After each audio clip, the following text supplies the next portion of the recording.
Hello, ladies and gentlemen, boys and girls. This is Overmind, and welcome back to another StarCraft 2 replay cast. It has been so long since I've done one of these, so long. My mic shorted out on me a bit last week, so I decided not to cast with it and to go ahead and proceed with buying a new headset, which is what I get to now use for this cast, so that is exciting.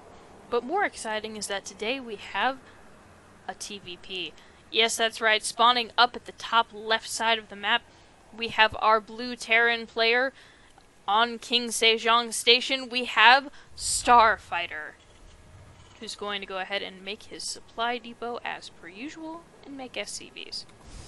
And, spawning down on the bottom right side of the map, our submitter, our regular contributor to the Overmind army, our representative of CTL6, our liker of bacon, we have ZookaMan. Chrono boosting probes, built a pylon, sent a scout, all very normal things. So let's go ahead and head on over to the action. We have a probe heading up to scout. And this is surprisingly action-packed here, whether or not you realize that this probe stalks about in the base and realizes that no gas has been taken from Starfighter, which could mean a couple different things, but what it does mean is that no Reapers. No, at least not yet. Not for a little bit, there won't be Reapers, which is good information to know. Also knows probably not going to power through into something like Banshees or very early Widow Mines or something like that. We are going to get a second scout off here and see that, again, there are no gas geysers taken. There is another scout over here, our SCV, looking around from Starfighter. He's going to see this single gateway, second pylon going down, and double assimilator. For those of you who aren't great at scouting Protoss, double assimilator this early is not that odd. So a little bit late, just a tiny second late on his Cybercore.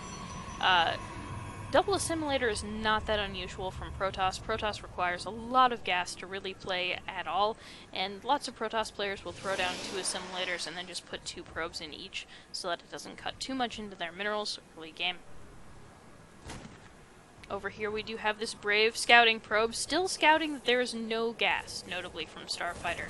So again, lots of things are ruled out because there's no gas, and that's actually very good information to have. It looks like Starfighter has elected to go ahead and build an extra command center, which that scouting probe will see. Now this is sort of a cool and interesting way to play. I've seen a lot of Terran players not get gas. Just build a bunch of barracks and a bunch of Marines and put on the pressure. This looks like it might well be sort of a more macro-oriented game from our Terran player, which is something that I'm quite excited about, actually. It's very pleasing to me. We do have that gas finally finishing up right about now, which is going to help our Terran player if he wants to go bio, to go ahead and get those add-ons for his barracks, to get upgrades for that, or if he wants to transition much later into mech since he doesn't have the gas for it, he can do that too, so we'll see what he decides to do. Probably bio though, I think, from just from his opening. Do have a bunker going down at the front to defend against any early harassment. Of course, anytime you're going to go ahead and be macro oriented, you want to make sure that you have some defense going. However, this is going to be good for Zuka. If we look over here, we just see a gateway. We see that he's making a sentry, which is a very good thing to do. That's sort of the portable bunker of the Protoss in a way. So that should have energy enough for a force field, which won't do him too much good right off, but, you know, it's going to help out. This is a 1-gate expand, which is not too uncommon on the ladder right now. There is a lot of early pushing from Terran that happens early to sort of the beginning of mid-game that is kind of scary as a Protoss player, but since he scouted the non-gas, the only 1 barracks, the early command center, probably Zuka's feeling pretty safe going 1-gate expand right now. He should be finishing up warp gate research pretty quickly. Looks like he is indeed, in fact. That should finish in a moment. Of course, I say it just a bit too early so that I don't get to dramatically go, finished! Yes. So warp gate should be coming right on up now that that second sentry is finished building. There we are. Alright, So everything is going well over at our Protoss base. Let's check in with our Terran. Our Terran has neglected to actually move his expansion out. Looks like he's going to go ahead and build some additional SCVs from here. At least I did see him doing that earlier. He is getting his upgrades pretty quickly. And you can see him using that gas that I mentioned earlier to go ahead and get tech labs for Marauders. He does have a factory with Widow Mines, so pretty much all the things that Protoss hates to play against, that's what he's going to make, which is a pretty legitimate thing to do. If you think to yourself, gosh, I hate that when I play Protoss, and you're playing versus a Protoss, go ahead and make that unit. That's actually a pretty good call. I believe these Reapers just ran over here on the move command, and now this one happens to be in range of this and happened to get a kill. I think he's going to lose these, which is sort of unfortunate for Starfighter. Oh, nope. No escaping for you. Ah. So the Reapers did die, and that's, you know, we're very sad for the Reapers, but the takeaway here is that Starfighter actually knows that Zooka expanded. He saw pretty well what Zooka's army is, that there's just a couple sentries, a zealot, and a couple stalkers, which really is not a sizable force by anyone's estimation, so he knows what's going on in this base, so even though he lost those Reapers, it's not terrible that he just knows these things. And we do have these additional 2 warp gates finishing up to join the little flock of warp gates that we have here. And of course we have, looks like we have the charge upgrade coming up, which is a great upgrade to have. We have observers going out, which is going to really help with those Widow Mines. And I've seen Zooka play a few times before. He tends to be someone who goes for Colossus before things like High Templar versus Terran, which is counter to my preference, but still is a very effective and good thing to do. We see him throwing down double forges to get those upgrades. Checking out for a third with a hallucinated Phoenix, doesn't want to lose that observer. And this is good because he can look for things like, well, are there missile turrets that will kill my observer? He's going to see that this is actually a planetary fortress. And notably is not this command center that was built earlier. This command center looks like has only been used for making SCVs, has not been used to be upgraded into an orbital just yet. Zooka should know, I believe, that this is here, so he's gonna just narrowly avoid it and set it out here, but he might be in range of the vision of this tower. Is the SCV building a turret under Zooka's observer? So, oh yeah, he was in range. Alright, just barely in range of the vision. That's fine, that's okay. Couple bunkers loading back up. And both players, again, settling in for a pretty good macro game, as this probe looks like he's moving out to expand.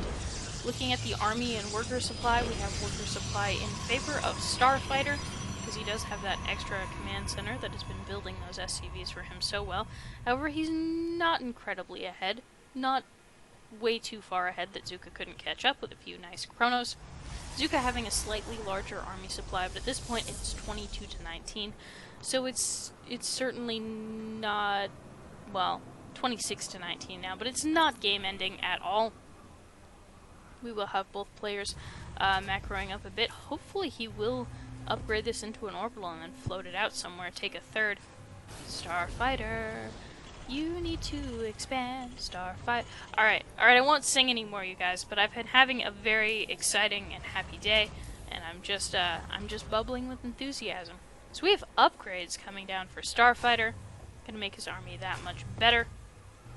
And I believe he does not currently have stim or combat shield, probably because he's so gas starved. Could afford to take a third and get gas that way, but it looks like he's saturated on all the gases he has right now, which is going to be very good. Observers positioned around the map. And I do like to have one over here. Oh, look, Zooka's already on it. I don't have to say anything. Having one over here is really nice, because it spots drops that are coming into your main, since it's annoying to transfer from down here at your second to your main when all of a sudden there's a drop up there. So that's going to be really good for spotting. This base is all saturated up. This base is working on being saturated. Worker supply. suddenly in favor of ZookaMan, probably due to Chrono Boost and having that third expansion up, so he'll be making probes again. Army supply, favoring Starfighter just a bit, but again, nothing game-ending. We see these players trading back and forth a lot as far as who's in the lead for workers, who's in the lead for army, and you can see that when both players are macroing at a reasonable level, you'll see a lot of very close things as far as economy as well as army composition. But for the moment we have something interesting happening, and Zooka sees it. There's no way he doesn't see it. There's an observer right here. And alright, nothing is heading up my ramp, so I better run and defend my third. And indeed, here's the engagement. Force fields go down. Zealots trapping lots and lots of these marauders as they try and retreat. And I think that went pretty well for Zooka. Let me go ahead and look at the units lost tab. Very much our Terran has lost more resources than has our Protoss player. Again, neither of these players have won or lost this game at this time.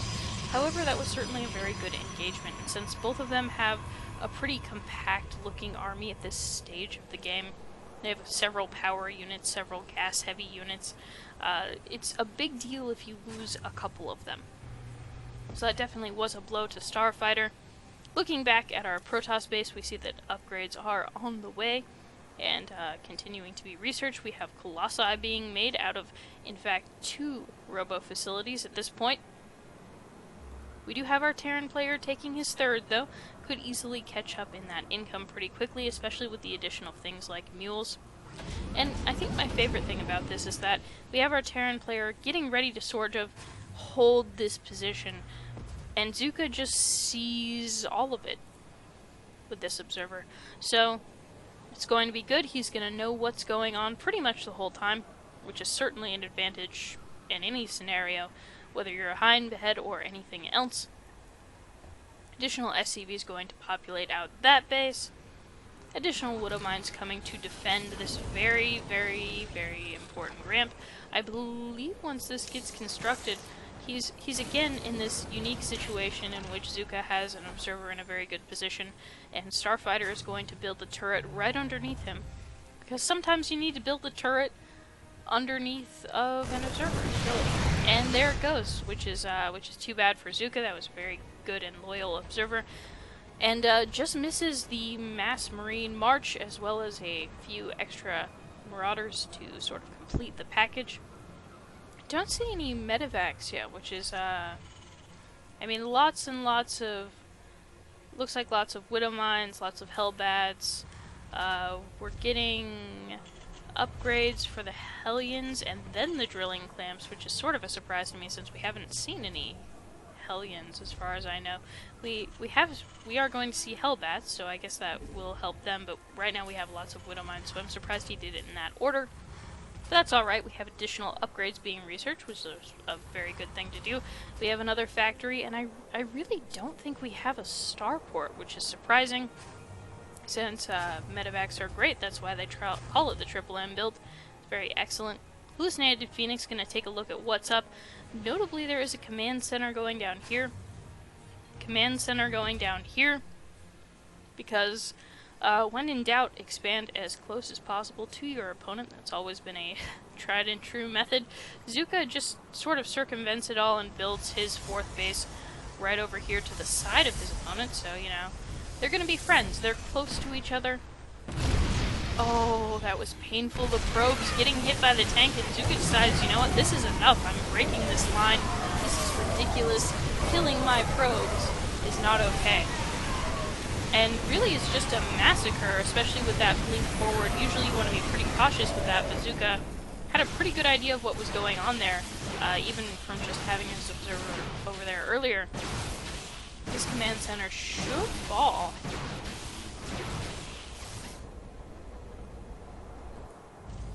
Now we have many a missile turret being put up over here at this, looks like it's going to be a planetary fortress as Zooka heads out across the map. This is actually going to be problematic because Colossi do take damage from, as if they are air units, so if these were to finish, which doesn't look like they're going to, they would be a problem. But instead, the High Templar have arrived. The Colossi are in the back, doing a little pew-pew. There's only a couple stalkers, so they're sort of slowly pecking away at this. There we go, finally getting it to burn down. However, the SCVs should be able to repair it. Another nice missile turret with Widow Mines here, but should be able to take that out pretty easily. Oh, Widow Mines getting pretty decent detonations. 4 kills, 2 kills, 1 kill. And I believe at this point Zooka could probably march on a... well, planetaries are scary, but he could probably take that or walk into the natural while these Widow Mines are on cooldown pretty easily, since this small little army is not going to be too much of a match. We do have Vikings now, which are going to be a problem for those Colossi, though. And Widow Mines are off cooldown. Here we go, Vikings. Oh, trying to make something happen. And... oh, the Widow Mines! Killing like 3 sentries and a stalker, which is actually so much gas. It's very unfortunate. Actually, since Zooka knows where the Widow Mines are, I think he can throw down a Psystorm just on top of him, and I don't know if he could take them out, but he could certainly do a lot of damage. Psystorm does go down on those annoying Vikings, though. And it looks like a pylon is going to be built over here, just to make sure that he can reinforce this attack. Zooka getting very close to maxed out. Starfighter less so, however, he is going to float base on over there. However, there are other things happening over here. Widow Mine's getting some pretty good hits, however, Psystorm getting even better hits, and of course Colossus raking in the kills. I actually want to look. 8 kills, 8 kills, 8 kills. Actually, it's the 888 build, where he has Colossi run in and just kill 8 of everything over and over again. And that's going to be a very good build to follow. He does march right into this natural. This planetary almost certainly will fall, especially with the addition of the storms on the workers. And it is a massacre for these workers. You know that you have a game 1 when you have the storms to waste on workers. And I believe that this is probably going to be the end of it. I actually haven't seen this game. We do have DTs in here to sort of help things along. Often people won't notice if you mix a DT or 2 into the mix. And in fact, there was the end of the game. No GG. A very frustrated Starfighter departs. So thanks so much for watching, guys. Zooka, thank you for submitting, as always. Let's see here. News. I have a Twitter account now. That's a very new thing for me, and while I totally understand if you do not want to follow that, I will be at PAX next weekend, I believe, so I will be sharing a few photos from that. If you're interested in seeing PAX photos, PAX being a very big nerd convention that happens once a year, stands for Penny Arcade Expo, please feel free to follow me on Twitter. For those of you who enjoyed this cast and want to see more, or want to see me cast your games, please feel free to submit them to NoobCrafted@gmail.com. The Twitter account, by the way, is just... I think I'm down as Overmind NoobCrafted again. I would have to check, but I will post it underneath the description of this video. And, yeah, so that's what's going on with me. I hope you guys are having a good night. I hope you enjoyed watching this, and, I'll see you on the ladder.